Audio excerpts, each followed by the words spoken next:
স্বপ্ন। কবিগুরু রবীন্দ্রনাথ ঠাকুর। দূরে বহু দূরে স্বপ্নলোকে উজ্জয়িনীপুরে খুঁজিতে গেছেন কোন শিপ্রা নদী পারে মোর পূর্ব জন্মের প্রতিমা বিহারে।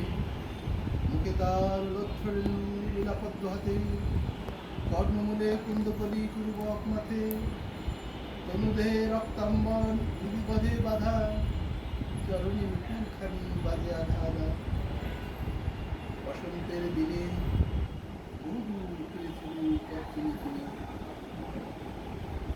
মহাকাল মন্দিরের মাঝে তখন গম্ভীর মন্দিরে সন্ধ্যারতি বাজে জনশূন্য পণ্যবিধি ঊর্ধ্বে যায় দেখা অন্ধকার ধর্ম করে সন্ধ্যার লেখা।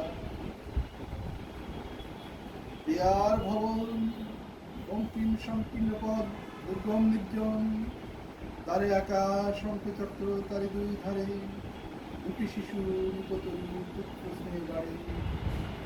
তরুণের শপথ স্তম্ভ পরে সিংহের গম্ভীর মূর্তি বসিদম্ভ ভরে। দেয়ার কপটগুলি ফিরে এলো ঘরে ময়ূর নিদ্রায় মগ্ন সর্বদণ্ড করে। কালে হাতে দীপ শিখা ধীরে ধীরে নামিয়ে এলো মৌর মালবিকা। দেখা দিল দ্বার প্রান্তে সোপানের পরে সন্ধ্যার লক্ষ্মীর মতো সন্ধ্যাদীপ করে। অঙ্গের কুমকুম গন্ধ কেশধূপবাস বসিল সর্বাঙ্গে মৌর তল নিঃশ্বাস।